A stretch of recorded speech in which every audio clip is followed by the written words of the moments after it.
Hi, I'm Deepa Duraisamy. I'm head of data at Edelweiss Tokio Life Insurance. As a CDO, how would we do the data management, ensure data management, and essentially look at reducing manual intervention, right? So let me start with the manual intervention piece of it. Why does somebody need to manually intervene typically, if you think about it? It's either because there's no system to take care of that workflow for you, or B, there could be a system, but people aren't using it effectively, or C, if there isn't a system, then to build that system is essentially time consuming, right? So let's say if there's a system in place today, as a CDO, the important part would be to ensure that the system is getting used and there is no real reason for the manual intervention to happen and for data to be collected manually.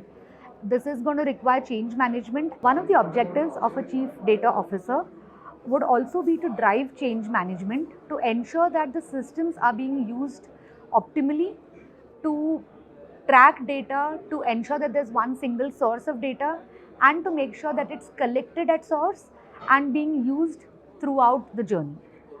So if there is no system, I think it's also important to keep in mind the business requirements versus the speed at which the solution can be made available.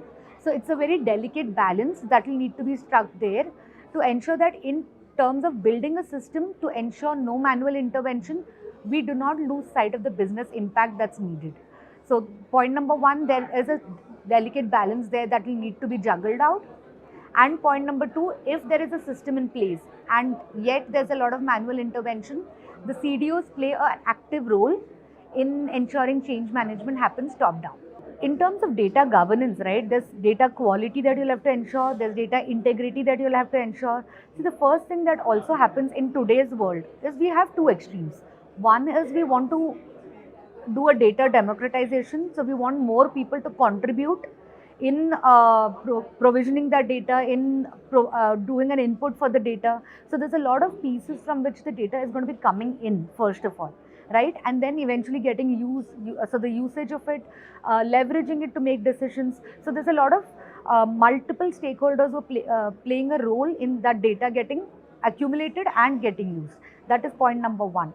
But at the same time, what we also want to make sure is there's a single version of truth that gets associated with every single data element. We do not want too many versions of the data lying around with different definitions for different functions, right?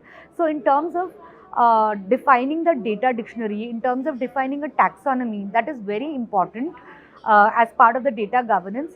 But there's also a bigger piece to it. One is setting it up.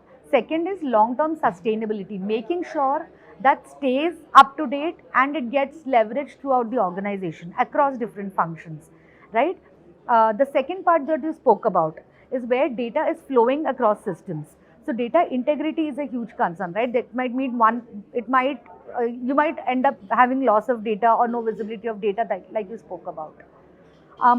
Reconciliation is a huge thing, and I think it is no longer a requirement or an explicit ask that's going to come from any of the business or even the tech functions. Reconciliation has to be a given, and as you move data from one point to the other, reconciliation is going to be a basic ask. It will have to be blended into the data integration tools as well.